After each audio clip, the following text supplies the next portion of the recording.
कल हमने जलियांवाला बाग हत्याकांड पढ़ लिया था ना, जलियांवाला बाग हत्याकांड ना। हाँ, आज आप पढ़ लो हंटर समिति।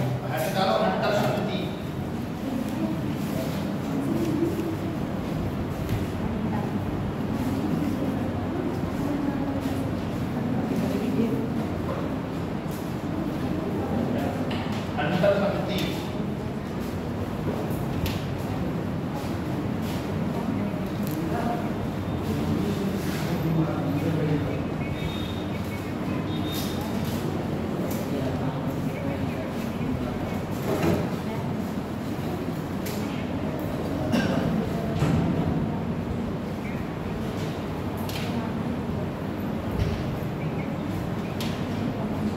डालो हंटर कमेटी, हंटर समिति,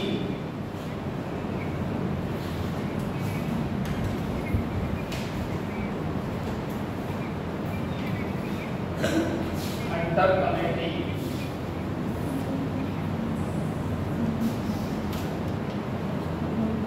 देखो हंटर कमेटी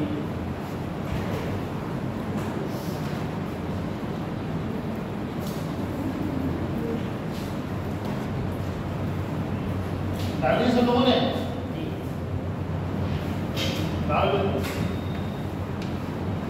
हंटर कमेटी,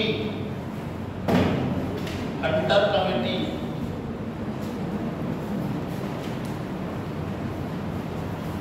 अरे डालिए हंटर कमेटी। देखो लिखो हंटर कमेटी की स्थापना, हंटर कमेटी की स्थापना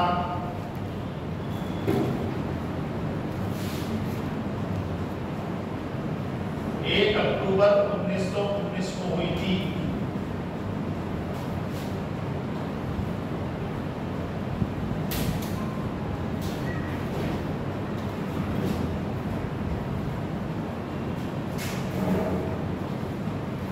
एक अक्टूबर 1919 को मिली थी। ये ब्रिटिश शासन द्वारा नियुक्त की गई थी।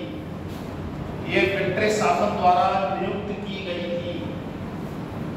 ये ब्रिटिश शासन द्वारा नियुक्त की गई थी।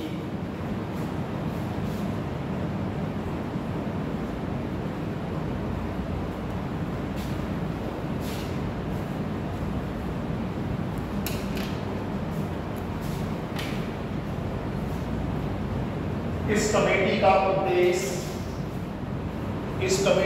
उद्देश्य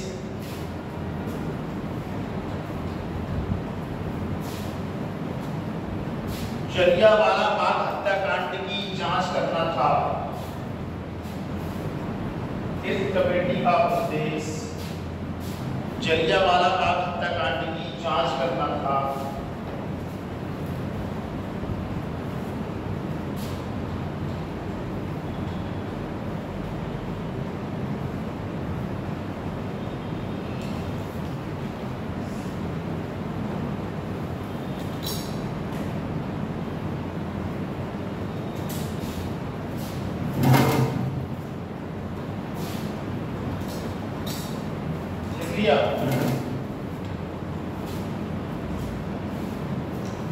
अगला टॉपिक है इंडेबिलिटी बिल।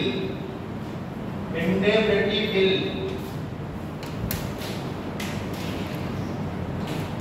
ये भी परीक्षा में पूछा है और ये हंटर कमेटी तो बहुत ही इंपॉर्टेंट है। इंडेबिलिटी बिल बिहार क्वेश्चन में पूछा है। इंडेबिलिटी बिल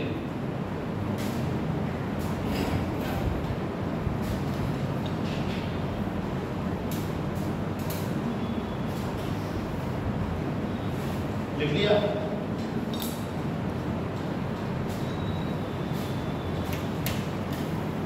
देखो जलियांवाला बाग हत्याकांड, देखो जलियांवाला बाग हत्याकांड के दोषी लोगों को, जलियांवाला बाग हत्याकांड के दोषी लोगों को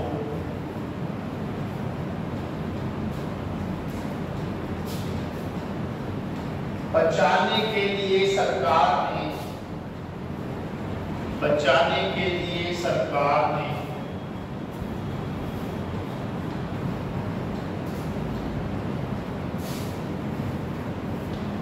हंटर कमेटी की रिपोर्ट आने से पूर्व,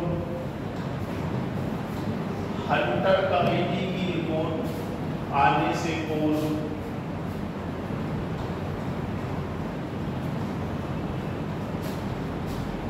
ये बिल पास कर दिया, ये बिल पास कर दिया।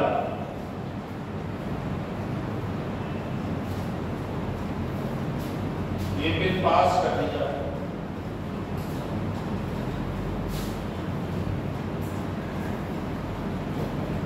सजा को दिखावे के रूप में, सजा को दिखावे के रूप में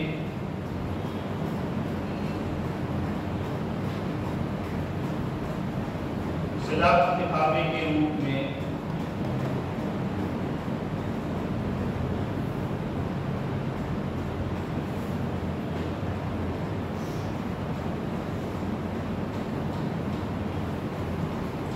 जनरल डायर को बर्खास्त कर दिया गया।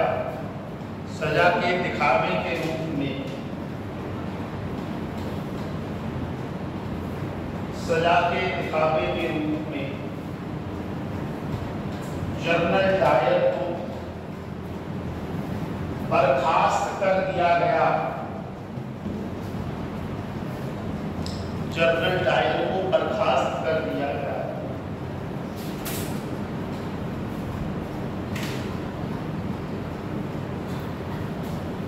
देखो हाउस ऑफ लॉर्ड्स में, हाउस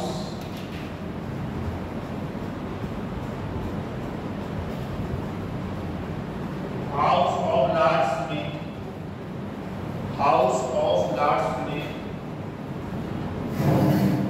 हाउस ऑफ लॉर्ड्स में बेटा 8-10 लाइनें छोड़ के लिखना, ठीक है? एक पेज पर 8-10 लाइनें छोड़ देना।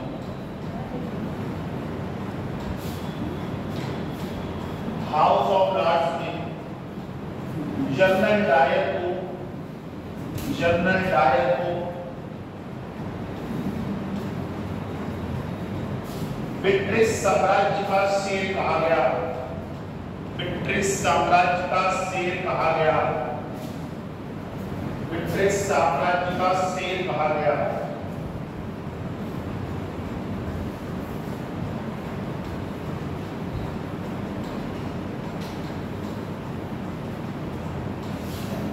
ब्रिटिश साम्राज्य का शेर कहा गया।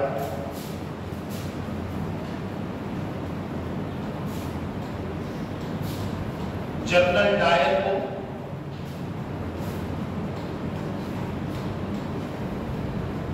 $2600 पाउंड की धनराशि दी गई। 2600 पाउंड की धनराशि दी गई।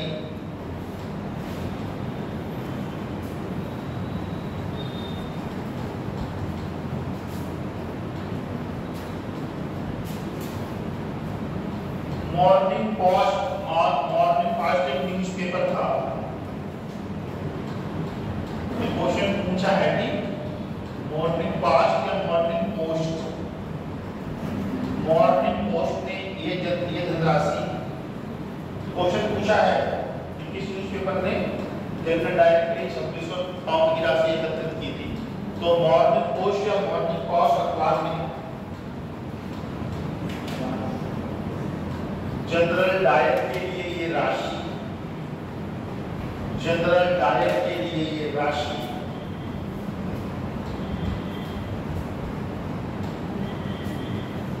एकत्रित की थी, एकत्रित की थी।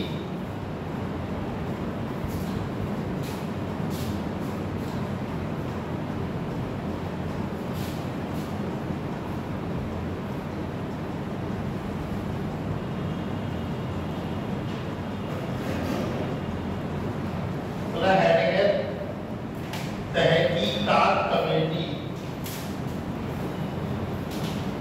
तहकीकात कमेटी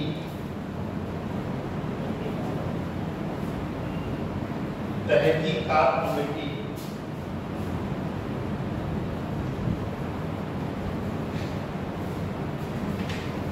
तहकीकात कमेटी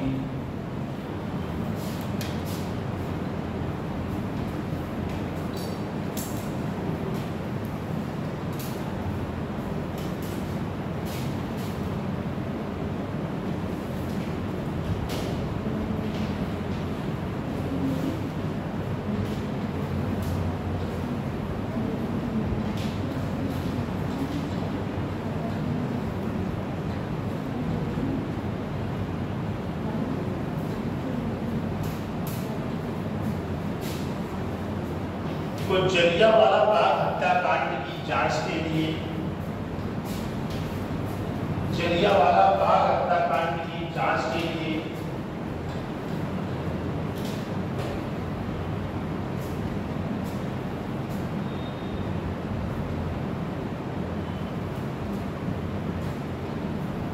कांग्रेस के द्वारा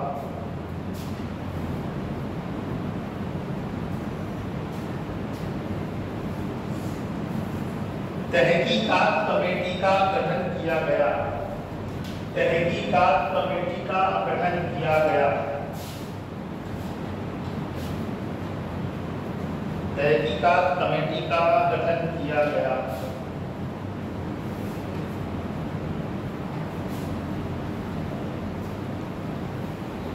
इस कमेटी की अध्यक्षता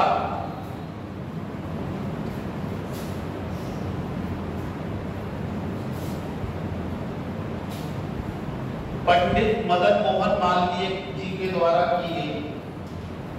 इस कमेटी की अध्यक्षता पंडित मदन मोहन मालवीय जी द्वारा की गई।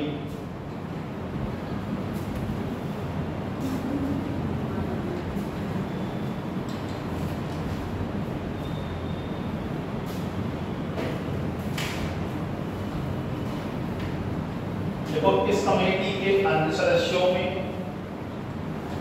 इस कमेटी के अन्य सदस्यों में Motilal Nehru, Mahatma Gandhi, Motilal Nehru, Mahatma Gandhi, CR. Das, CR. Das, CR. Das,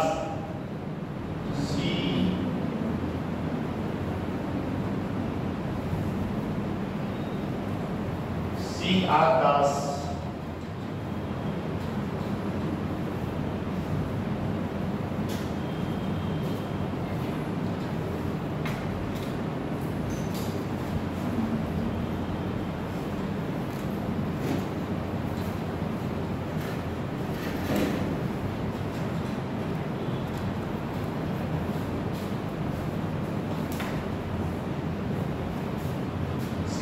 Tayyab जी,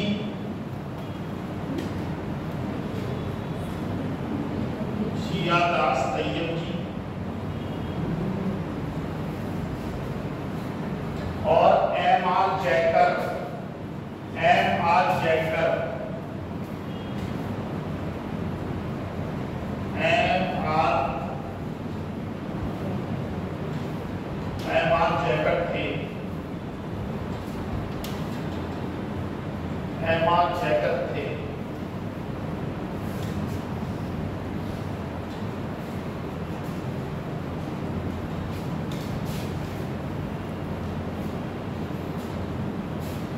दो लाइनें छोड़ के अगला पार्ट लिखना। जलियांवाला बाग हत्याकांड के समय, जलियांवाला बाग हत्याकांड के समय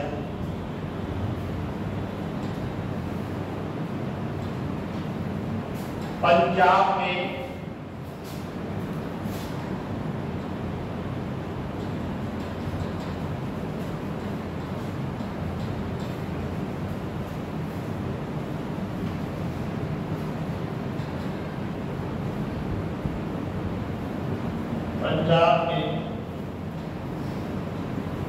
चमनदीप के नेतृत्व में, क्वेश्चन पूछा हुआ है, पंजाब में चमनदीप के नेतृत्व में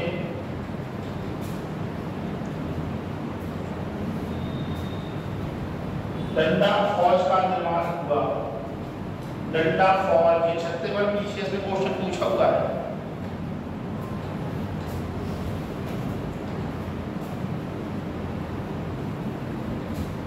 अरे आपको ऑनलाइन क्लास है मेरी, सब लोग आ जाना, हो जाना तो फिर पता नहीं भाई 8 बजे फिर रुकना है।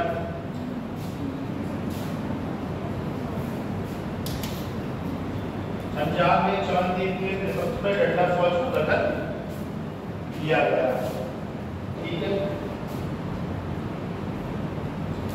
एक पॉइंट है हंसराज। देखो हंसराज, हंसराज जलियांवाला बाग हत्याकांड में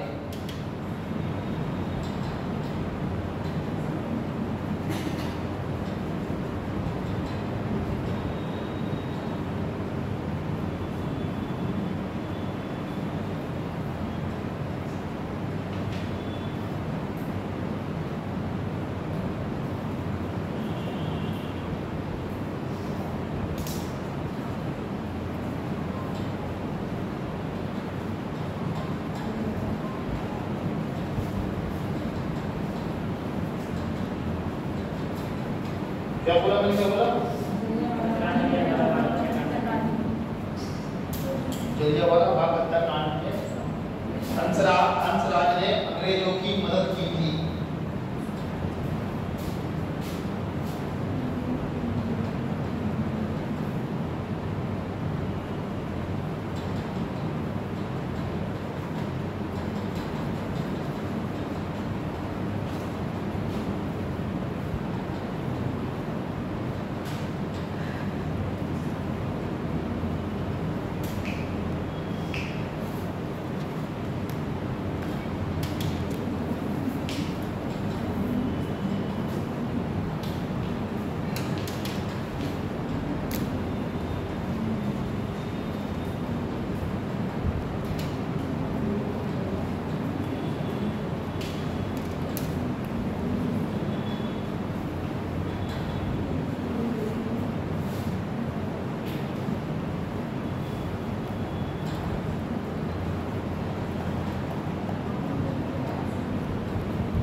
नहीं वो नहीं थे, ये हमारे ने मदद की थी पंजाब में, वो लाला हंसराज थे।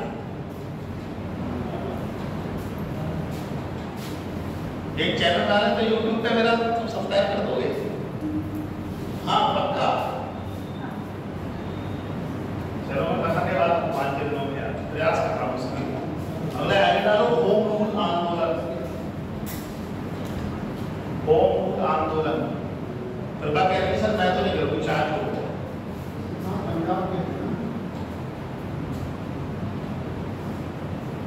हैरेगा होम रूल आंदोलन।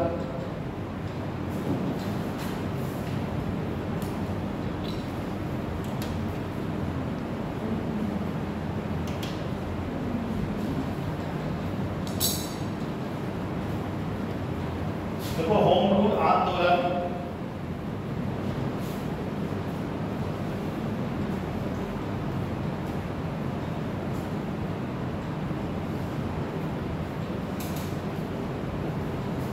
का उद्देश्य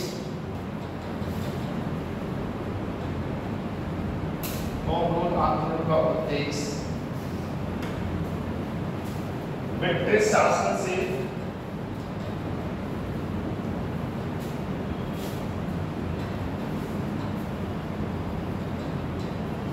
स्वशासन की प्राप्ति था।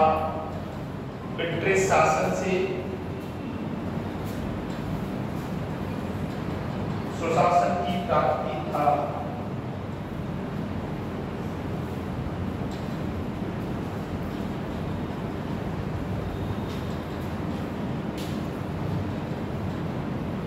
देखो होम रूल लीग का नेतृत्व होम रूल रूल लीग का नेतृत्व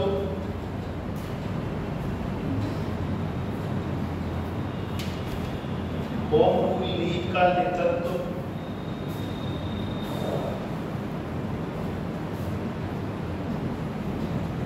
बाल गंगाधर तिलक द्वारा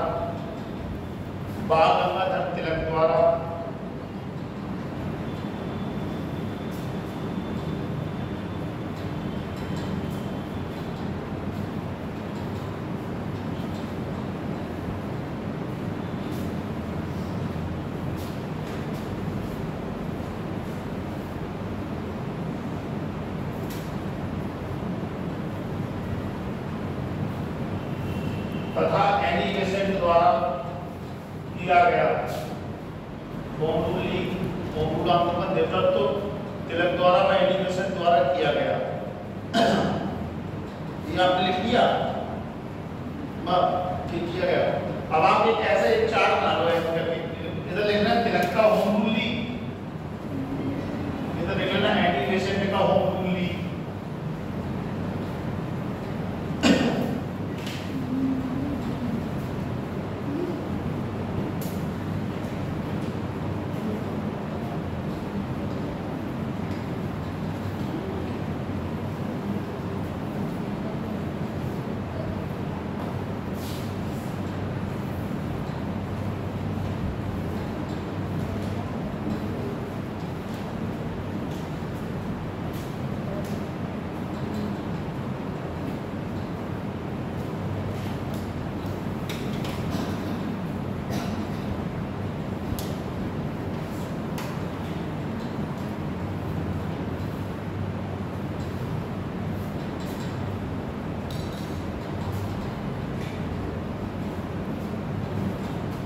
तिलक का home rule league, Annie Besant का होम रूल लीग, ठीक है।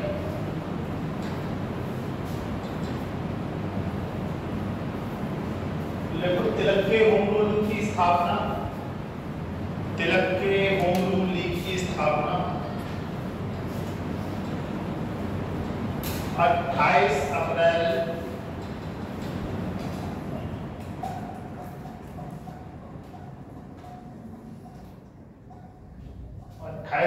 1916 को हुई।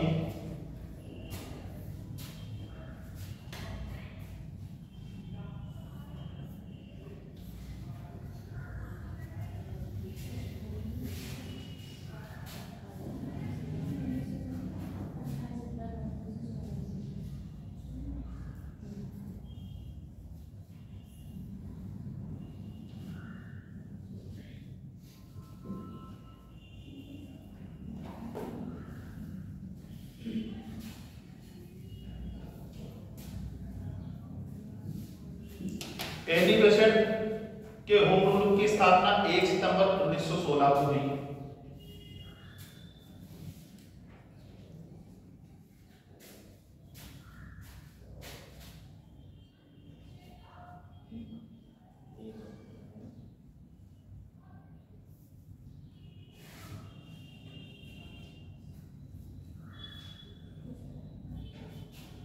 सर सब बताना।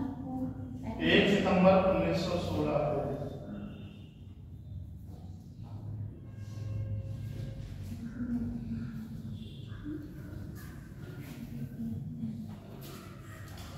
तिलक की होम रूल लीग का प्रसार, तिलक की होम रूल लीग का प्रसार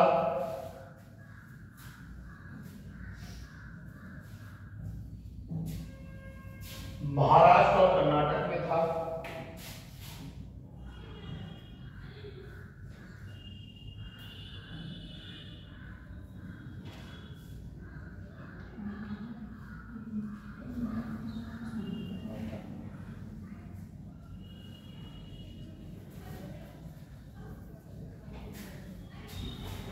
वही एनी बेसेंट की होम रूल लीग का प्रसार, वही एनी बेसेंट की होम रूल लीग का प्रसार। आज साफ साफ लिखा तो अच्छा लग रहा है बोर्ड,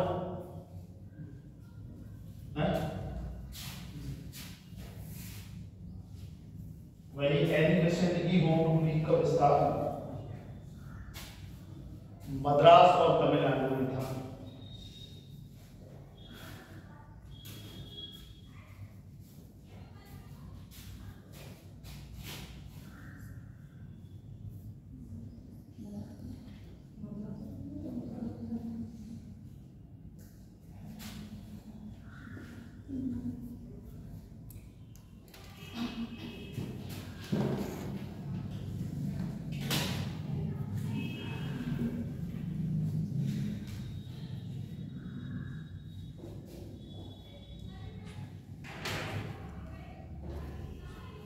देखो तिलक के होम रूल लीग का मुख्यालय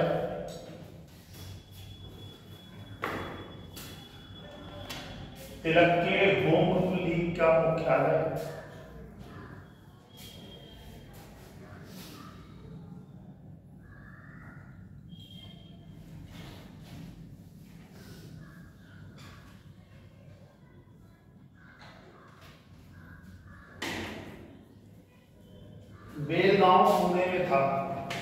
बेलगांव पुणे में था।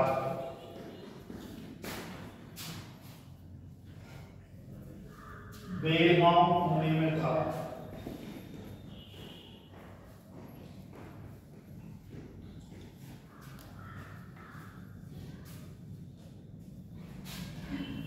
वहीं एनी बेसेंट के होम रूल का मुख्यालय अड्यार मद्रास में था।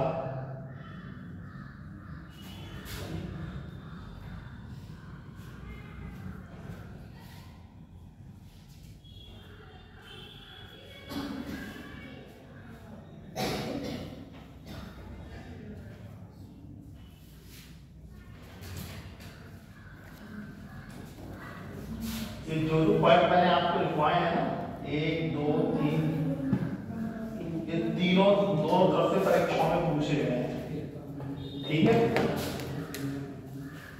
क्या है 1 2 3 स्थापना क्षेत्र मुख्यालय, स्थापना क्षेत्र मुख्यालय।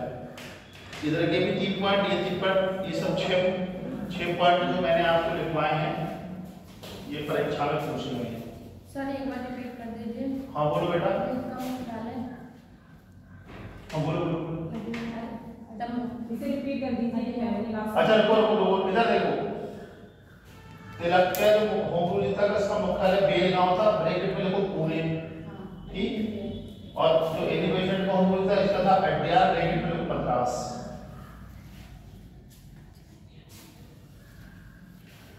इतना समझ में आ रही है आप लोगों को? इतने समझने में कोई दिक्कत हुई?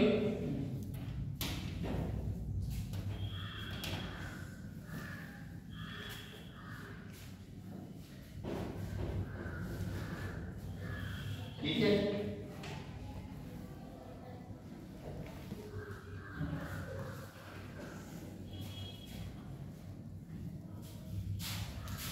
मिटा दें।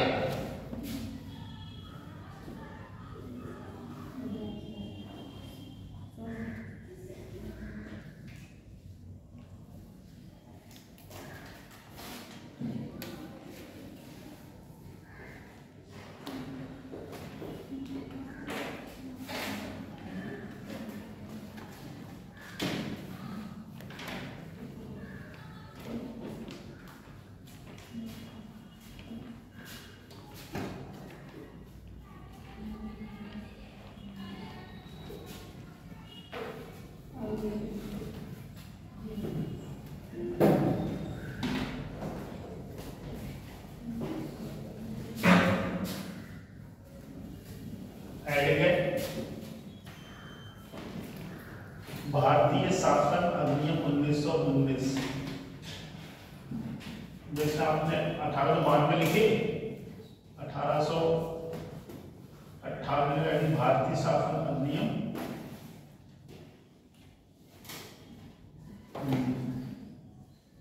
सर इनके होम रूल के जो और सदस्य थे उनके बारे में बता दीजिए। किसमें किसमें?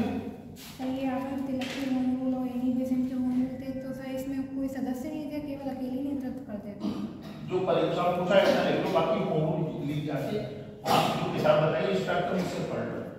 कोई छोटे जो आपके 20-20 बच्चे लोगों के नाम है और आपसे सामान्य अध्ययन के पेपर में सामान्य जानकारी एग्जामिनर चाहता है, विस्तार चाहता है मेंस में। ठीक है, इसलिए मैं आपको बोलता हूँ कि जब मैं पढ़ाया करूँ एक बार या तो घर से पढ़ के आया करो या पढ़ लिया करो जाके, क्योंकि ऐसे बहुत सारी चीजें हैं अगर बताने लगूंगा तो सिलेबस खत्म नहीं हो पाएगा। जो बिल्कुल काम की चीजें परीक्षाओं में आती हैं, ये जो परीक्षा में आई हुई है जिनकी संभावना है परीक्षा में आने की, मैं उन्हीं चीजों क्लास में फोकस करता हूँ और आपसे कहता हूँ कि इसीलिए कि जो मैंने आपको किताबें बताई हैं वो घर जाके पढ़ो आप। जैसे मैंने आपको होम रूल लीग पढ़ाया तो वो आपका नियम क्या बनता है कि घर जाके होम रूल लीग आंदोलन को पढ़े, खिलाफत कमेटी को हंटर कमेटी को इनको पढ़े हाँ सबसे प्रश्न पूछे गए हैं। जब आप भारतीय इतिहास का पूर्वावलोकन ले लो, पूर्वावलोकन, भारतीय इतिहास का पूर्वावलोकन ये ले लो, किसी पे नहीं हो तो मैं पीडीएफ भेज दूंगा इसकी, ठीक है। 500-600 रुपए का मिलेगा ऑनलाइन, इसमें सभी स्टेट एग्जाम के क्वेश्चन पूछे गए हैं।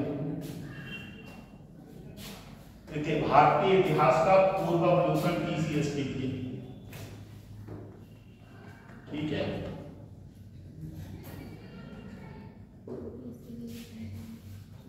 एक इंस्पेक्टर को पीडीएफ है वो नहीं भेजी आप लोगों के लिए, भारतीय इतिहास वाला इंस्पेक्टर ने कितने लिया किसी ने नहीं लिया, कोई बात नहीं।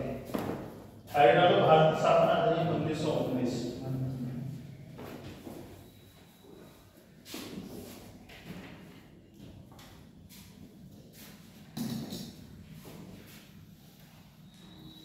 देखो जितने भी एक्ट हुए हैं ना उनको पारित करने के पीछे कुछ ना कुछ पृष्ठभूमि रही है।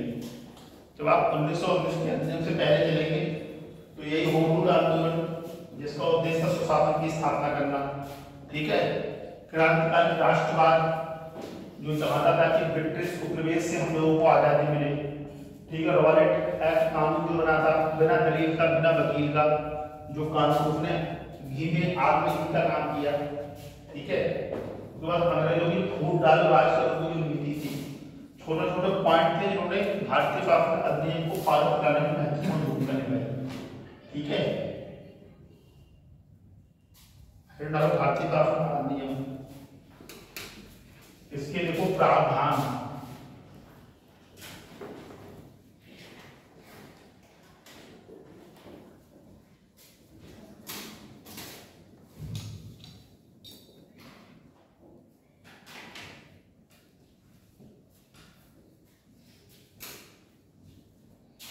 देखो केंद्र में द्विसदनीय व्यवस्था की स्थापना,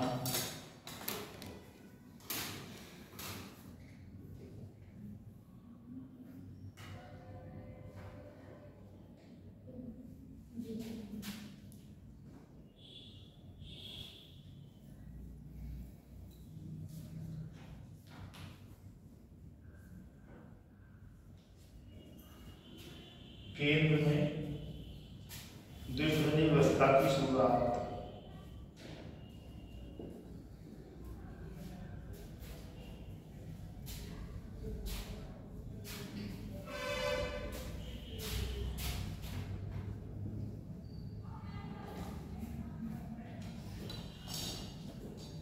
यहाँ लिखना उच्च सदन,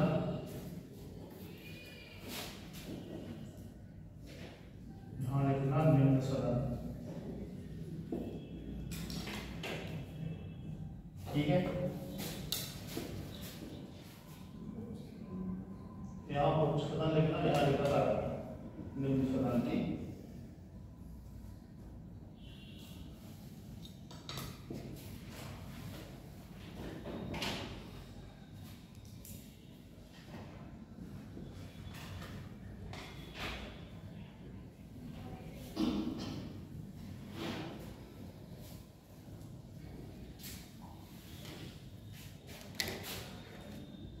इसको राज्य परिषद बोला जाता था,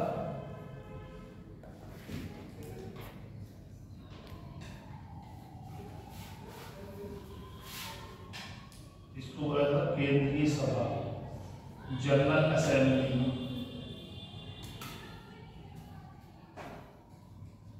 ठीक है।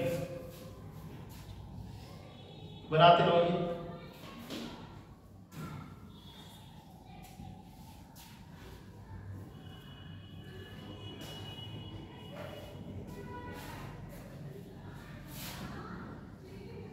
इसका कार्यकाल 5 वर्ष था, इसका कार्यकाल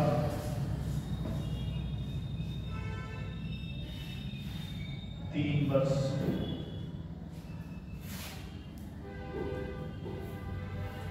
इसमें सदस्यों की संख्या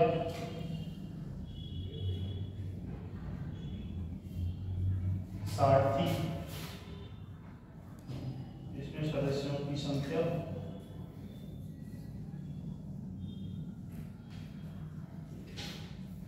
एक 145।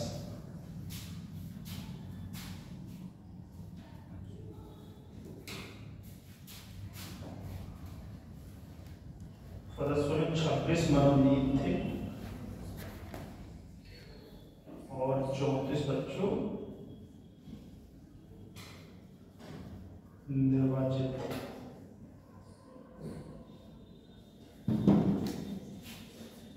26 मनोनीत थे, 34 निर्वाचित थे।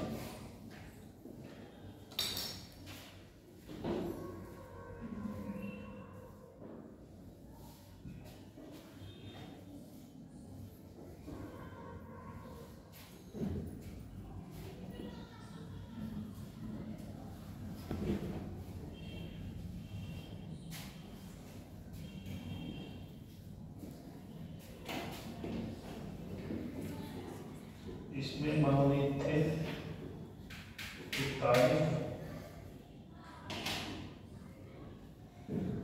निर्वाचित थे 104।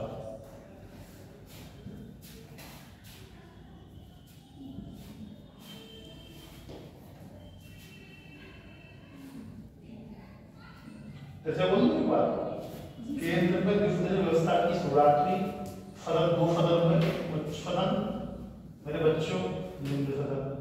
उच्च फलन को राज्य प्रसाद कहते थे, जो राज्यसभा जैसे बोलते हैं, राज्यसभा बोलते हैं, जो हम लोग राज्यसभा बोलते हैं आज का जो है संसद को, और निम्न फलन को लोकसभा बोलते हैं। ये जनरल असेंबली सेंट्रल सभा। ठीक, उच्च फलन का जो कार्यकाल था वो उस समय 5 वर्ष था और केंद्र सरकार के सदस्यों का कार्यकाल था वो 3 वर्ष था। इसमें सदस्यों की संख्या 60 थी मेरे बच्चों, इसमें थी 145। 26 लोग इसमें मनोनीत थे, 34 थे निर्वाचित, 36 34 26 कितने हो गए? 60 हो गए। इसमें सदस्यों की संख्या थी 145, मनोनीत थे मेरे बच्चों 41, निर्वाचित थे 104। संख्या कितनी हो गई? 140।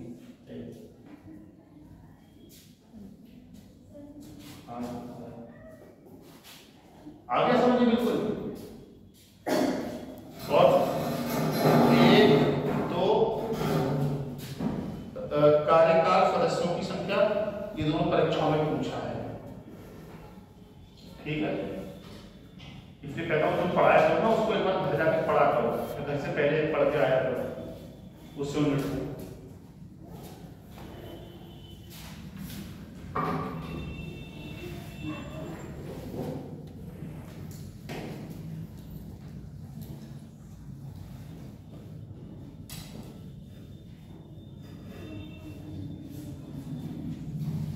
जब तक अंकिता नहीं लिखेगी तब तक नहीं मिटाऊंगा। लिख लिया? लिख लिया? इसमें सदस्यों की संख्या कितनी थी उच्च फलन में? सदस्यों की संख्या पूछी बस नहीं। इसमें कितनी थी सदस्यों की संख्या?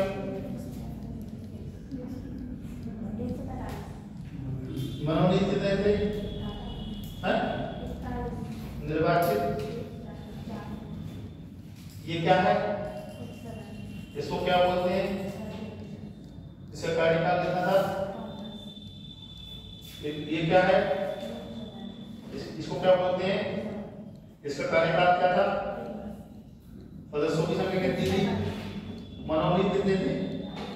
निर्वाचित बिठा लें, समझ में आ गया? कल पूछेंगे तुमसे, याद रखना, ये लिख लो, यही पूछेंगे तो तुमसे।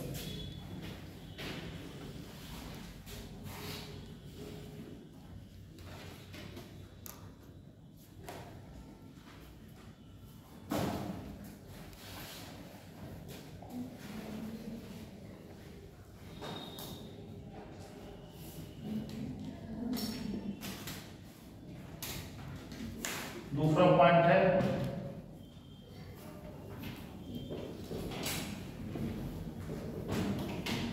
प्रांतों में द्वैत शासन की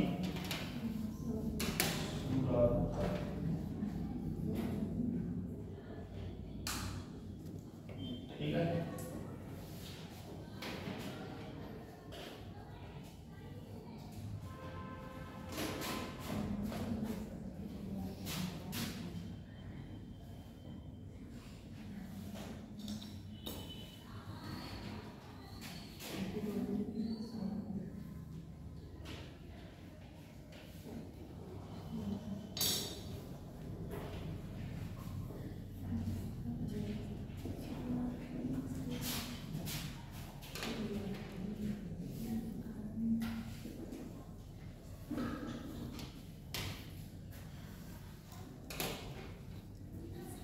लिखो इस अधिनियम के तहत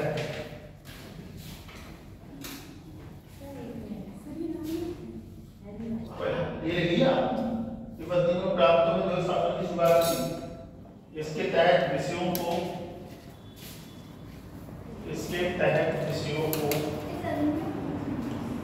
एक भारतीय शासन अधिनियम 1919 के दूसरा पॉइंट है प्रांतों में द्वैध शासन की शुरुआत।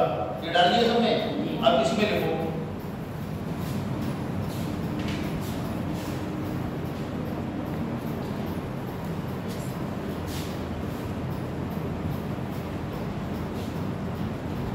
इसके अंतर्गत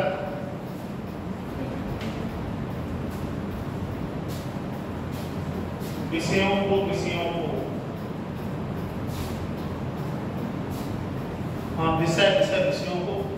आरक्षित और हस्तांतरित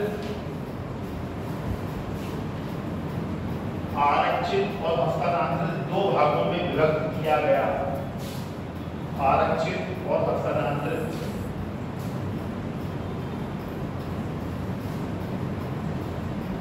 दो भागों में विभक्त किया गया।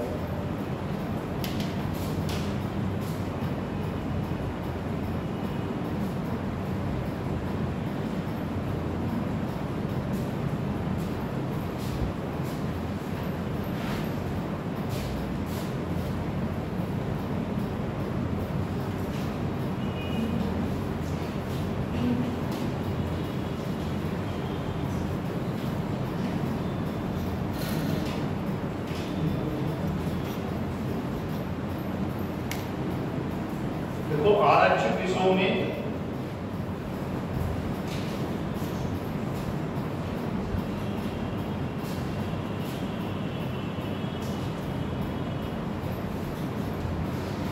कानून, वित्त और भू राजस्व जैसे मुख्य विषय आरक्षित विषयों में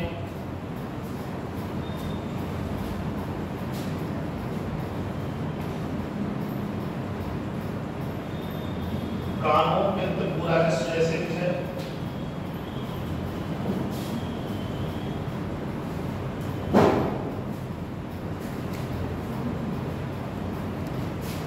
शामिल थे, जबकि हस्तांतरित में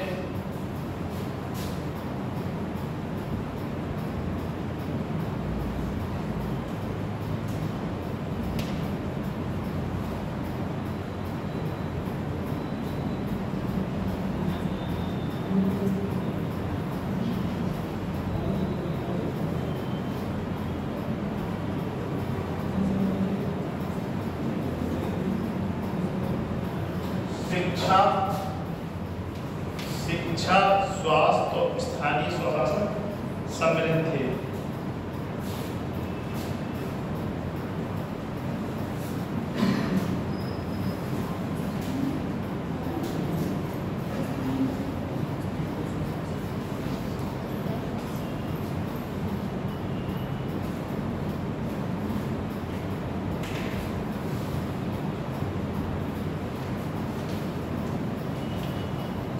शिक्षा, स्वास्थ्य और स्थानीय स्वशासन जैसे विषय सम्मिलित थे।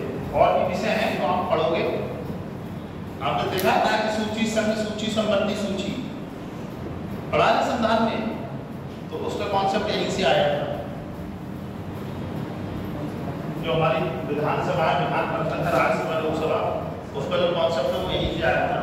क्वेश्चन पूछेगा प्रांतों में द्वैध शासन की शुरुआत किस अधिनियम के तहत हुई थी? ठीक है, तो आपको ये बताना है केंद्र में द्विसदनीय व्यवस्था की शुरुआत कहां से हुई थी? वो भी अधिनियम से हुई थी। इसलिए सब लोगों ने पॉइंट नंबर 3 लिखो।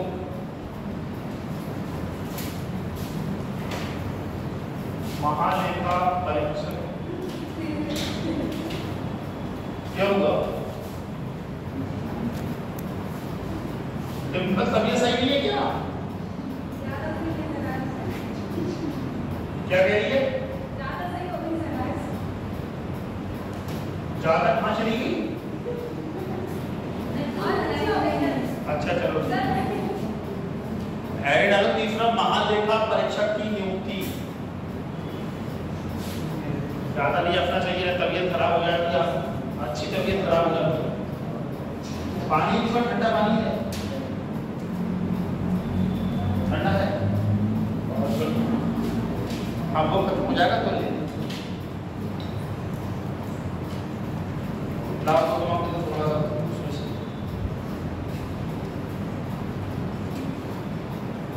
महालेखा परीक्षक की नियुक्ति। देखो इस अधिनियम के तहत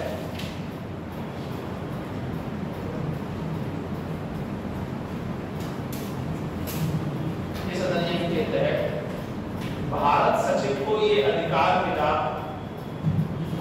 भारत सचिव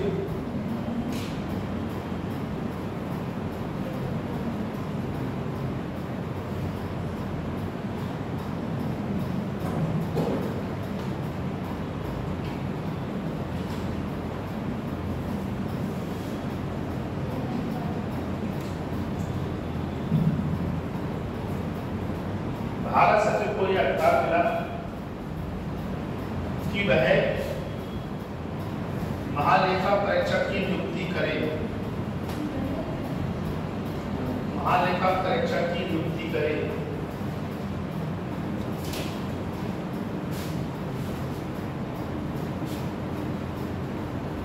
अगला पॉइंट है लोक सेवा आयोग का गठन।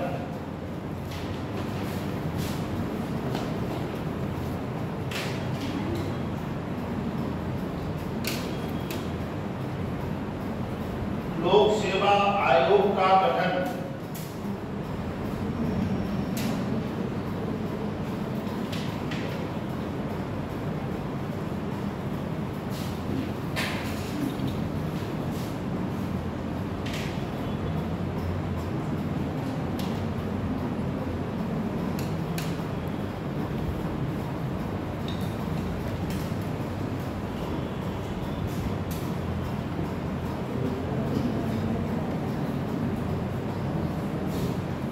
भारतीय बाबर अधिनियम के तहत लोक सेवा आयोग का गठन हुआ।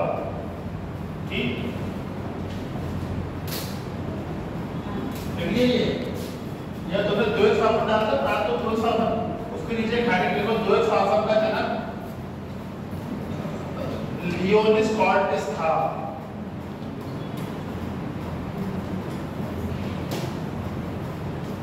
द्वैत शासन का जनक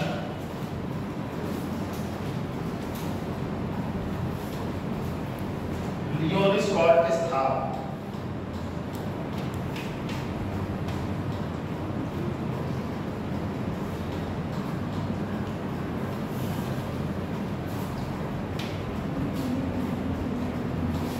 लियोनिस कॉर्टिस था।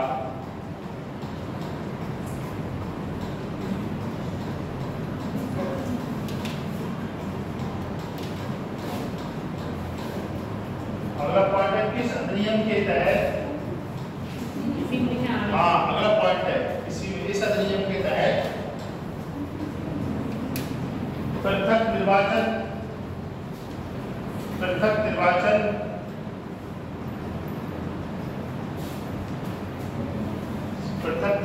सिद्धांत का विस्तार हुआ। इस अधिनियम के तहत पृथक निर्वाचन सिद्धांत का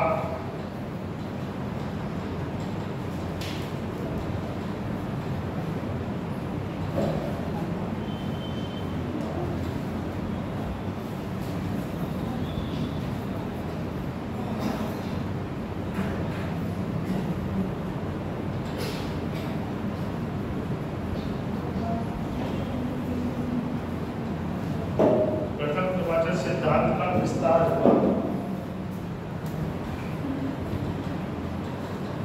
इसमें सांप्रदायिक आधार पर सिखों, भारतीय ईसाइयों,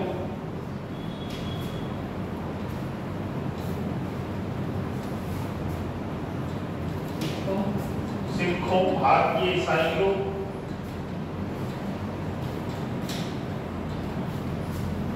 आंगल भारतीयों, आंगल भारतीयों,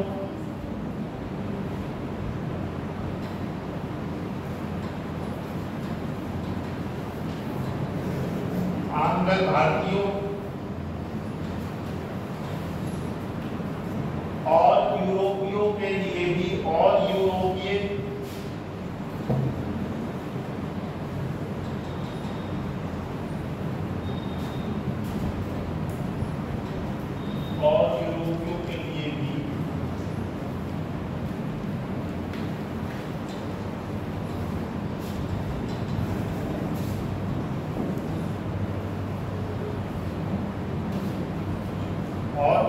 के लिए भी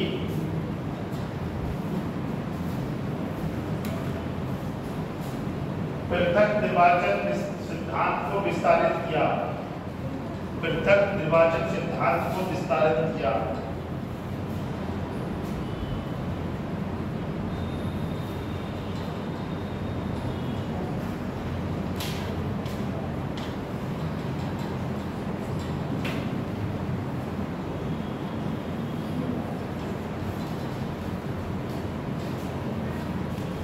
अगला पॉइंट है, इस अधिनियम के तहत, इस अधिनियम के तहत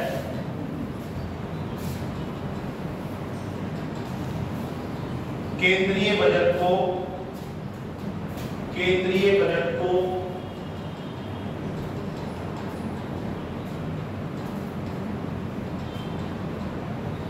राज्य के बजट से अलग किया गया, केंद्रीय बजट को राज्यों के बजट से अलग किया गया।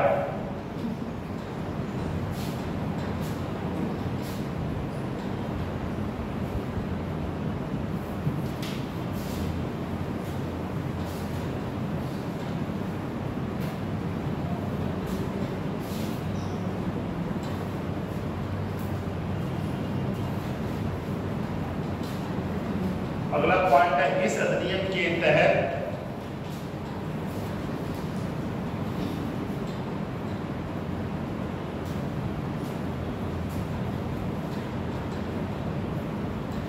संपत्ति कर तथा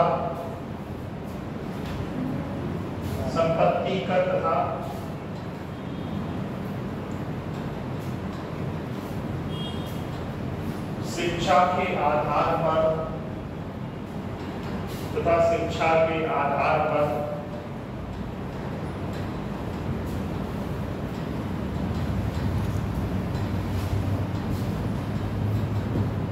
सीमित संख्या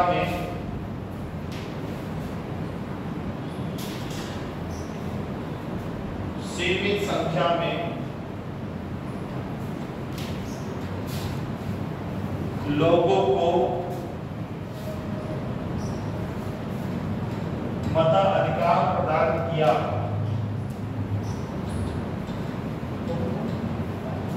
सीमित संख्या में लोगों को मताधिकार प्रदान किया।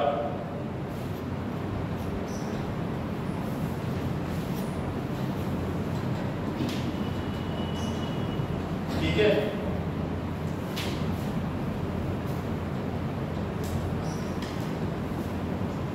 अगला पॉइंट है, इस अधिनियम के तहत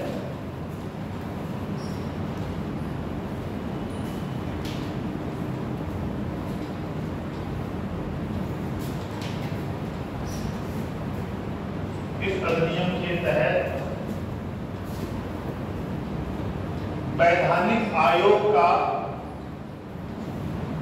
इस अधिनियम के तहत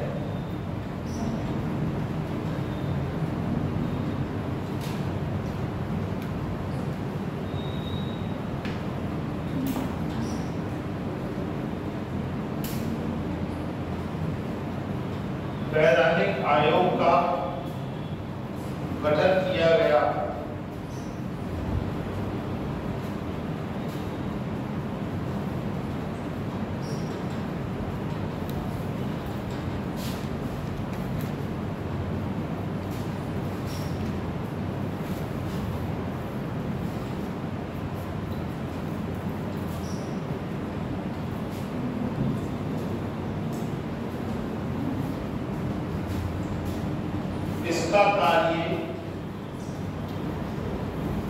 जिसका कार्य 10 वर्ष के उपरांत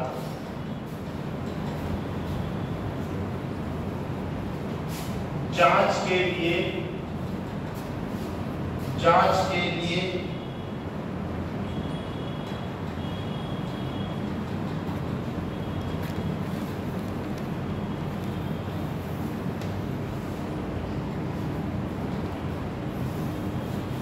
रिपोर्ट प्रस्तुत करना था, जांच के लिए रिपोर्ट प्रस्तुत करना था,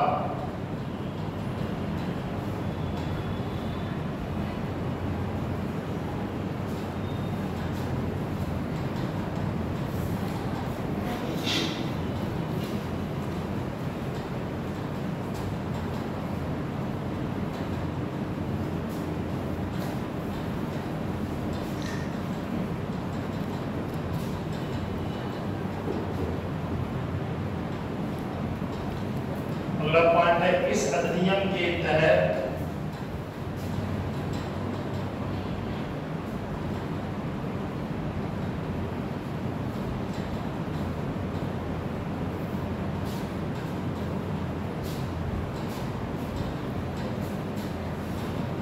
पहली बार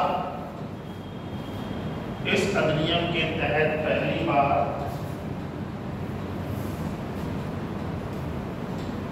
उत्तरदायी शासन का गठन किया गया।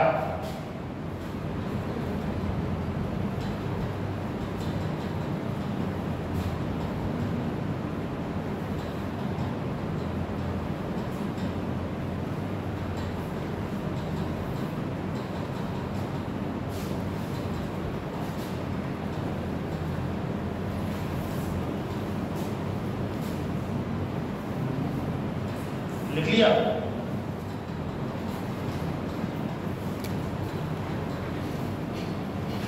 लिखो, इस अधिनियम के तहत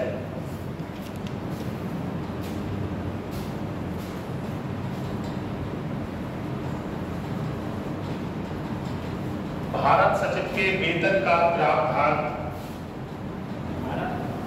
भारत सचिव के वेतन का प्रावधान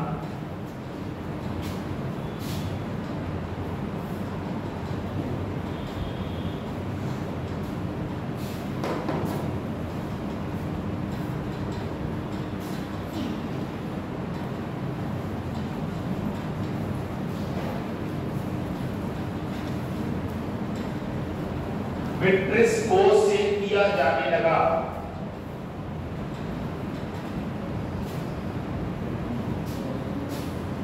विट्रिस कोष से किया जाने लगा।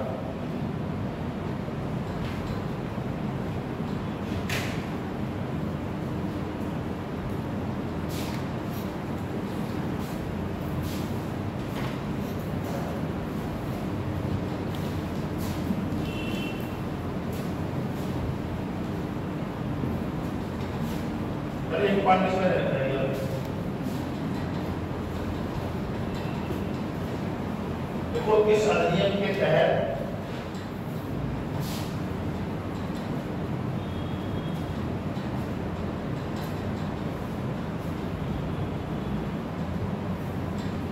भारतीय कमिश्नर की नियुक्ति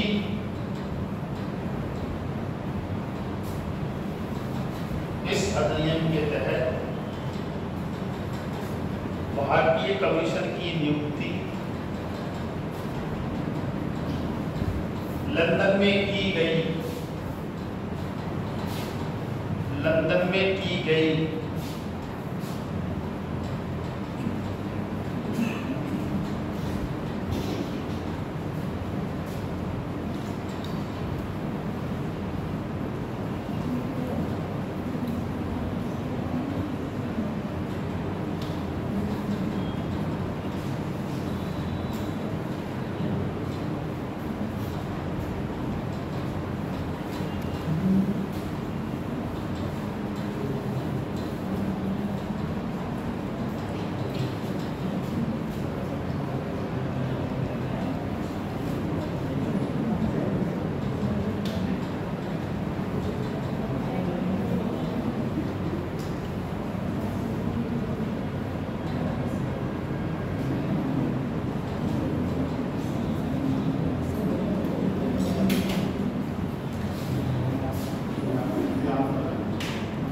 अगला लाइन डालो, खिलाफत आंदोलन।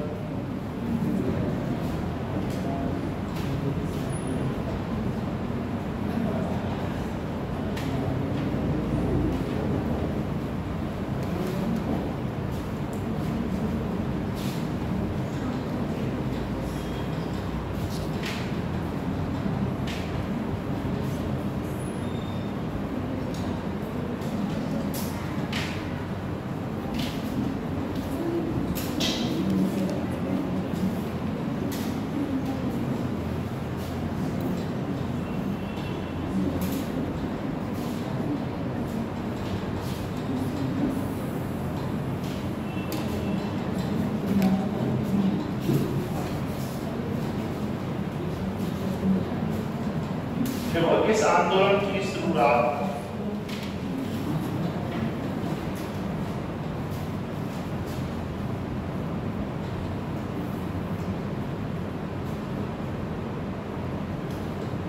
इस आंदोलन की शुरुआत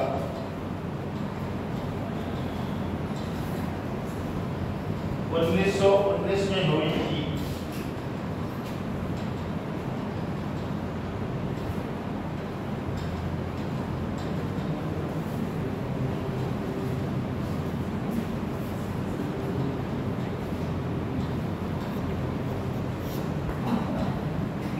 अगला पॉइंट प्रथम विश्व युद्ध में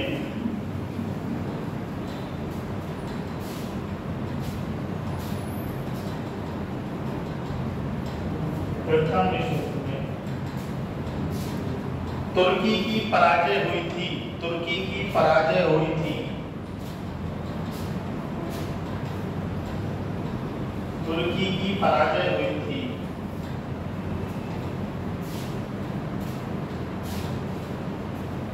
तुर्की को अगला पॉइंट, तो इसी में तुर्की को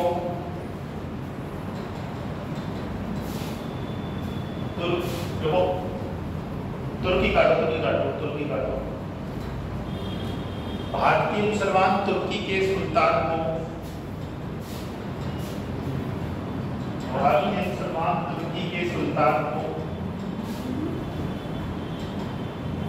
तुर्की काटी है वो, भारतीय मुसलमान तुर्की के सुल्तान को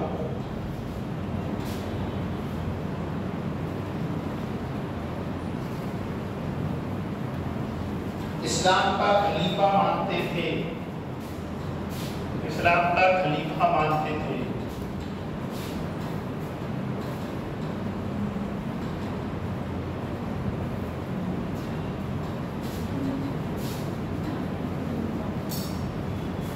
युद्ध के बाद जब ब्रिटेन ने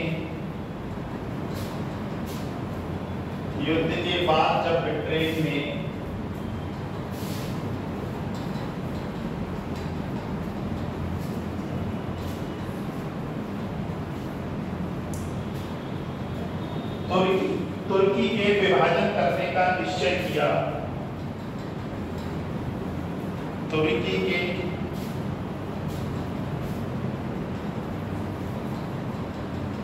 विभाजन करने का निश्चय किया,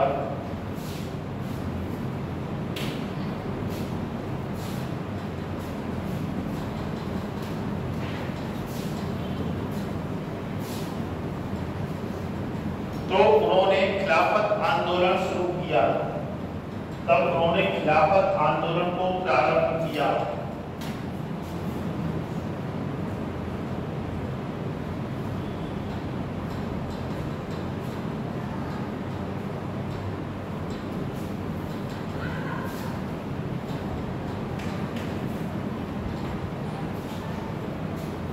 इस समय तुर्की का सुल्तान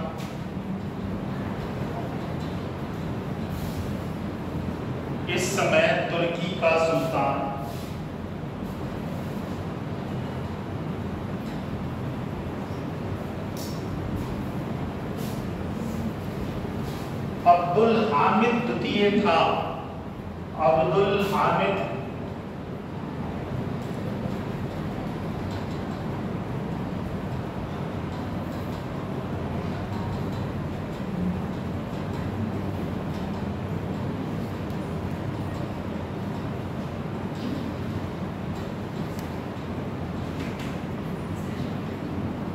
अब्दुल हामिद द्वितीय था।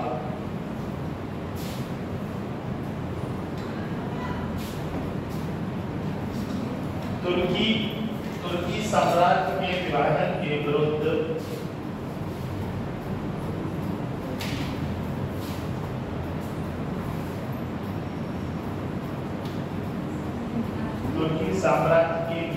विरुद्ध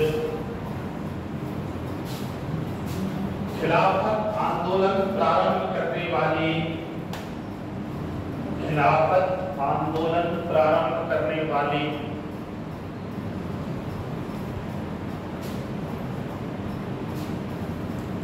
खिलाफत आंदोलन प्रारंभ करने वाले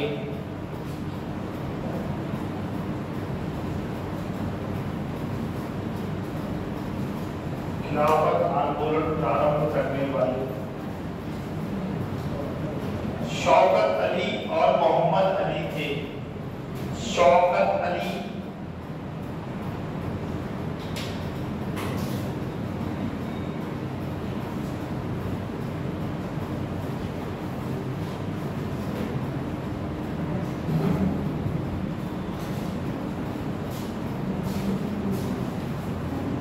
शौकत अली और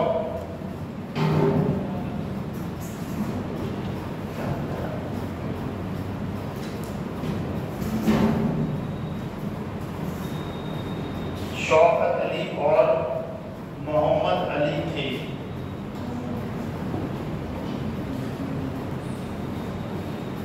आंदोलन ने उस समय और जोर पकड़ लिया। आंदोलन ने उस समय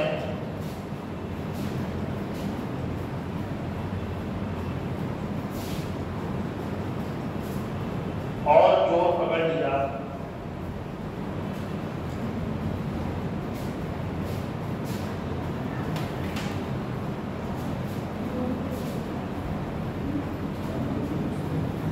जब महात्मा गांधी खिलाफत आंदोलन में शामिल हुए, महात्मा गांधी खिलाफत आंदोलन में शामिल हुए, जब महात्मा गांधी खिलाफत आंदोलन में शामिल हुए,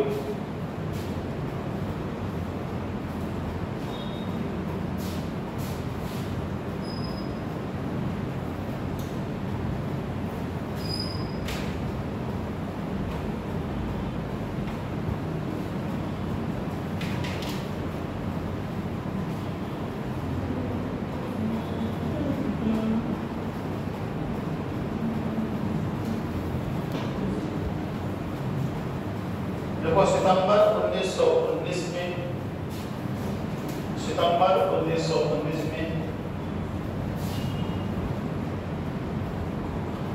अखिल भारतीय खिलाफत कमेटी का गठन हुआ। अखिल भारतीय खिलाफत कमेटी का गठन हुआ।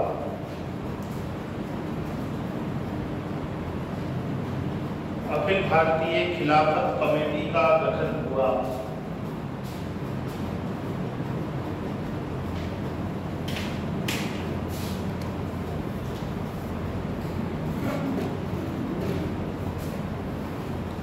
इसके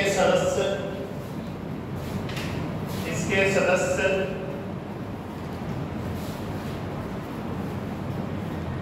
शौकत बंधु अर्थात शौकत, इसके सदस्य शौकत अली, मोहम्मद अली, शौकत अली, मोहम्मद अली,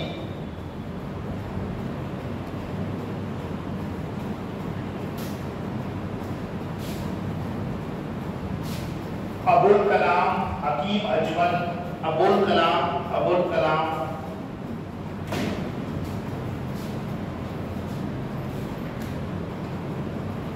हकीम अजमल,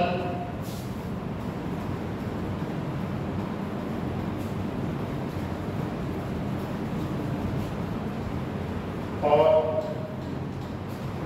हसरत मोहानी थे। हसरत मोहानी,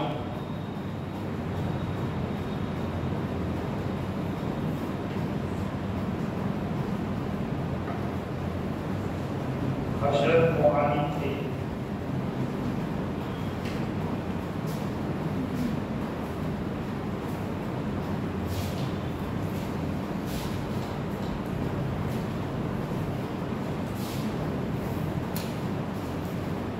अगला पॉइंट है 17 अक्टूबर 1919 को 17 अक्टूबर 1919 को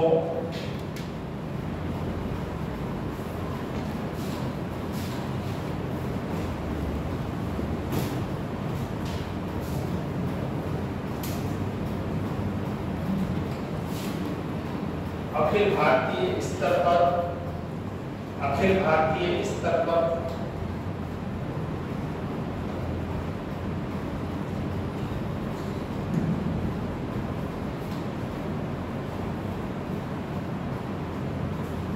खिलाफत दिवस मनाया गया।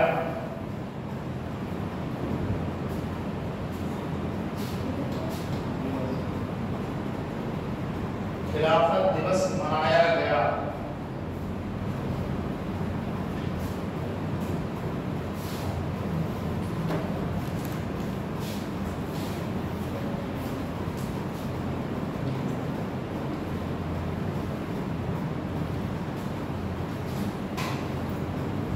अगला पॉइंट है दिल्ली में 24 नवंबर 1919 को होने वाली दिल्ली में 24 नवंबर 1919 को होने वाली खिलाफत कमेटी के सम्मेलन की अध्यक्षता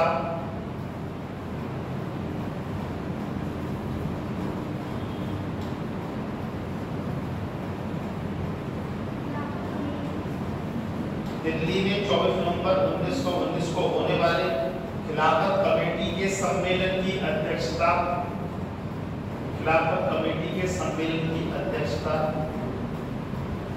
महात्मा गांधी को सौंपी गई।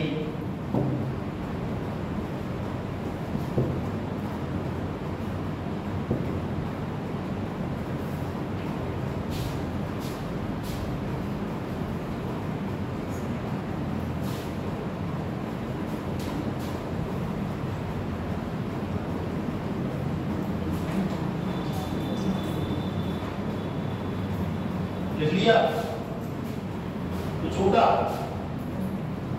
कुछ छोड़ के सी पॉइंट है महात्मा गांधी ने खिलाफत आंदोलन को जो पॉइंट करवा रहा हूँ सब परीक्षा में आए हुए हैं। महात्मा गांधी ने खिलाफत आंदोलन को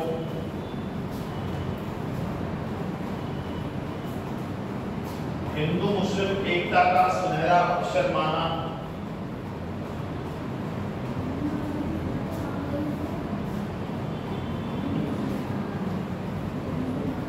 हिंदू मुस्लिम एकता का सुनहरा अवसर माना। हिंदू मुस्लिम एकता का सुनहरा अवसर माना।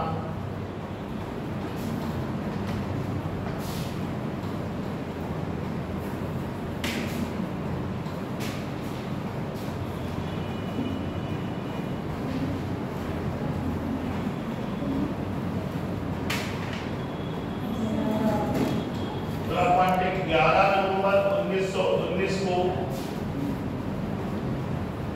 11 नवंबर 1919 को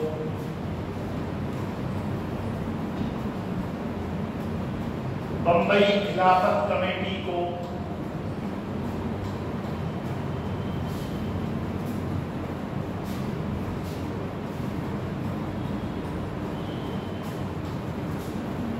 central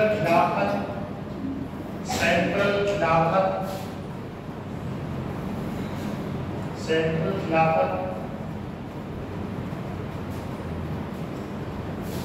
committee of India central खिलाफत कमेटी ऑफ इंडिया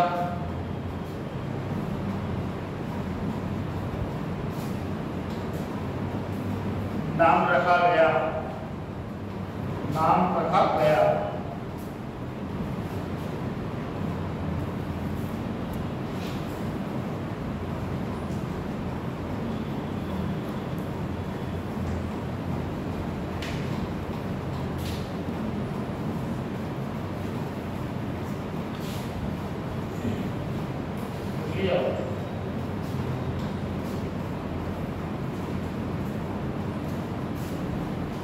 देखो, गांधी ने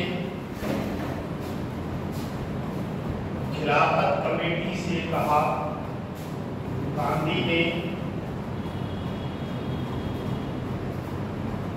खिलाफत कमेटी से कहा कि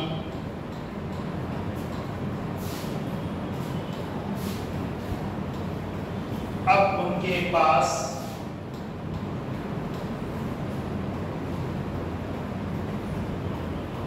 एकमात्र रास्ता असहयोग आंदोलन है, असहयोग आंदोलन है, असहयोग आंदोलन है।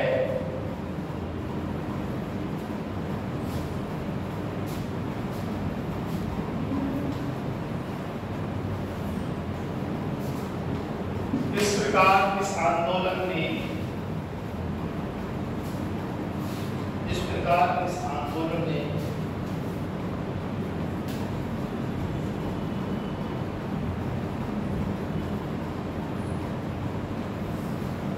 असहयोग आंदोलन की पृष्ठभूमि को तैयार किया।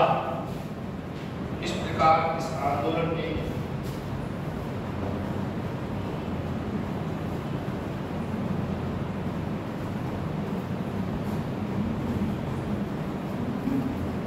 असहयोग आंदोलन की पृष्ठभूमि को तैयार किया।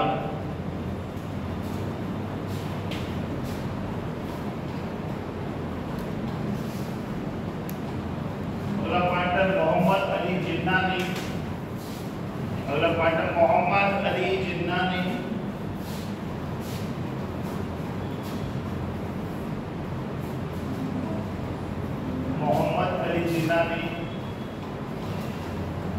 कराची में कहा, कराची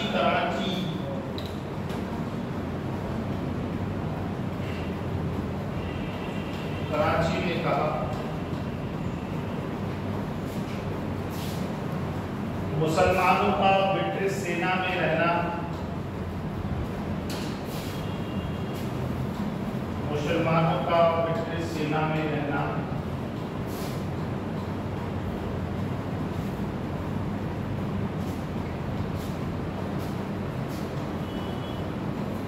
इस्लाम धर्म के खिलाफ है।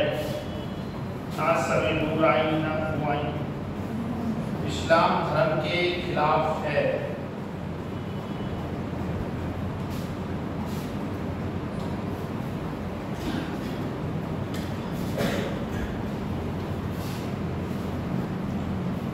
अगला पॉइंट देखो, 13 जनवरी 1920 में 13 जनवरी 1920 में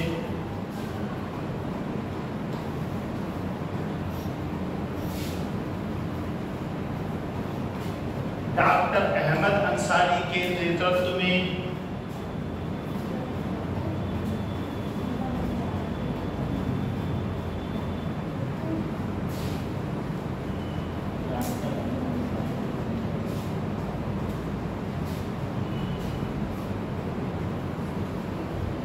एक प्रतिनिधि मंडल वायसराय से मिलने गया, एक प्रतिनिधि मंडल वायसराय से मिलने गया।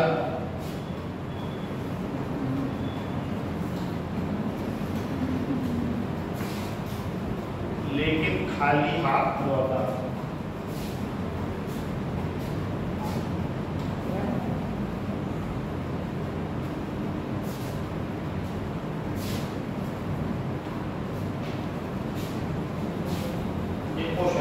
किसके नेतृत्व में वायसराय से मिलने गया डॉक्टर अहमद अंसारी, ठीक है। अगला पॉइंट है, इस आंदोलन के प्रमुख नेता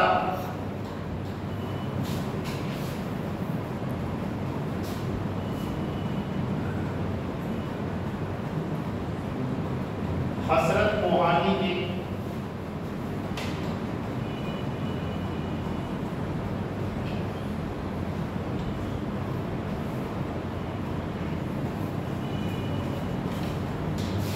एक गजल की रचना की थी।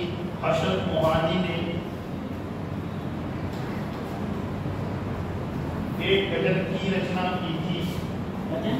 गजल की रचना की थी। क्वेश्चन पूछा है हार्वर्ड में। एक गजल की रचना की थी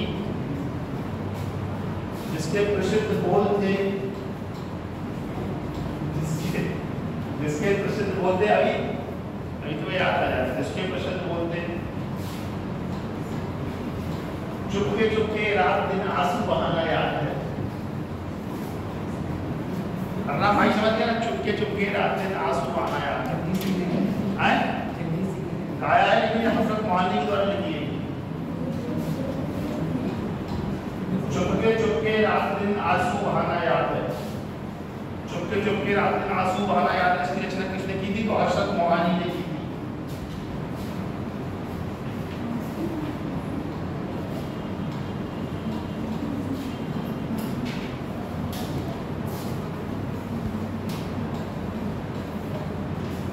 जाके यूट्यूब में आप लोग डालना, सुनना, चुपके चुपके रात दिन आंसू।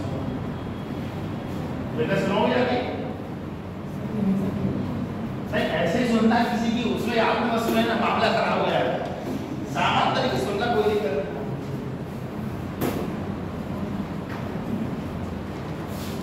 ठीक है अजीज भाई, कमरा ले लिया आपने? अभी नहीं कमरा ले लिया? ले लिया। कितना हो गया? अभी शिफ्ट नहीं हुए। कहाँ है?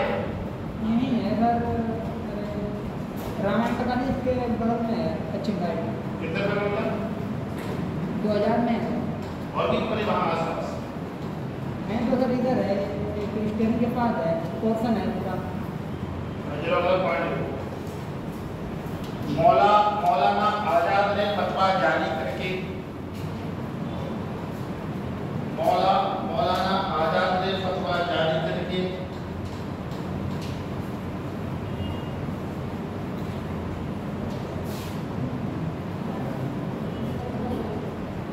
कहा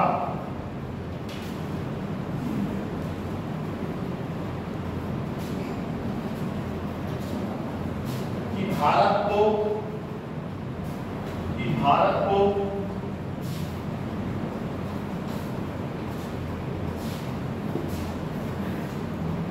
दारुल हर्ब, भारत को दारू नहीं, दारू बहुत ज्यादा है। किसे आया था दारू का?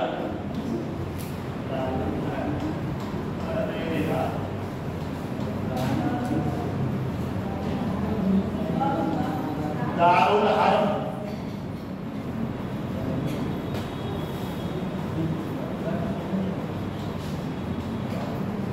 भारत को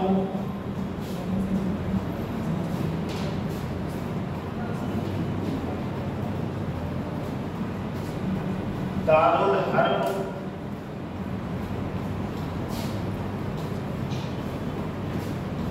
कहा जाए।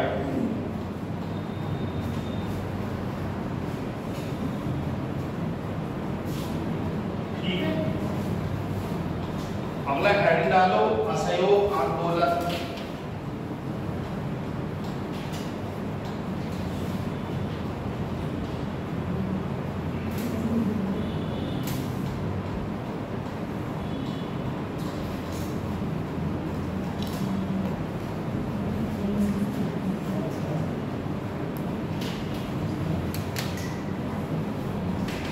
कितना हुआ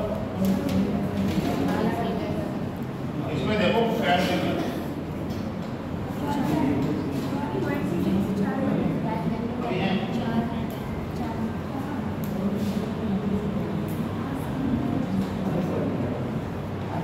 असहयोग आंदोलन।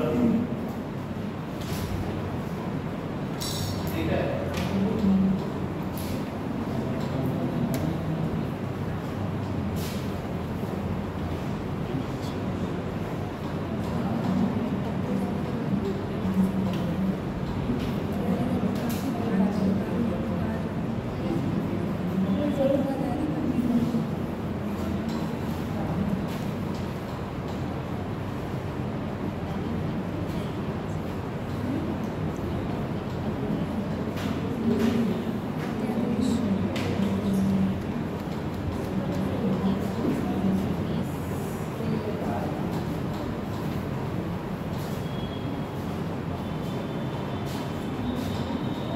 देखो इस आंदोलन की शुरुआत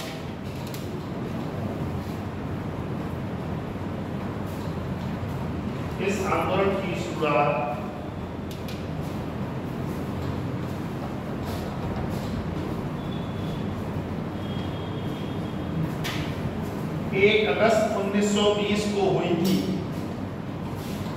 1 अगस्त 1920 को हुई थी।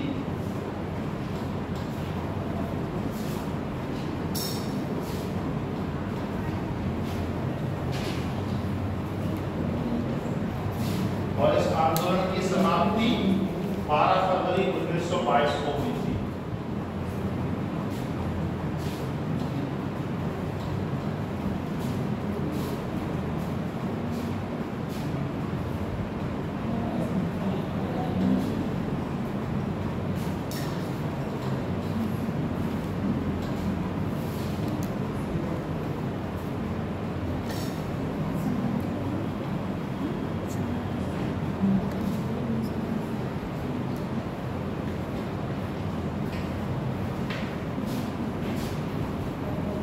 देखो अगला पॉइंट,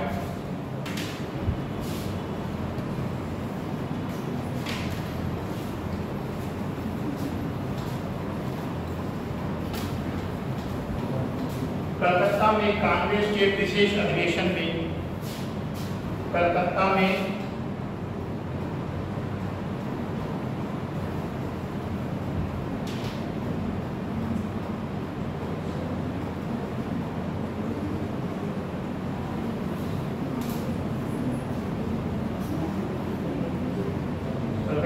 कांग्रेस के विशेष अधिवेशन में पास हुआ असहयोग आंदोलन संबंधी प्रस्ताव।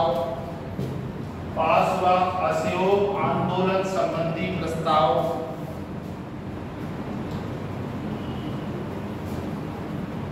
को दिसंबर 1920 में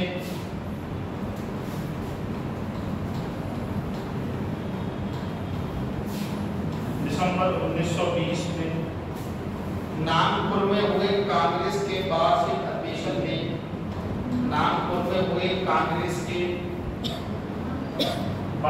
अधिवेशन में पुष्टि कर दी गई।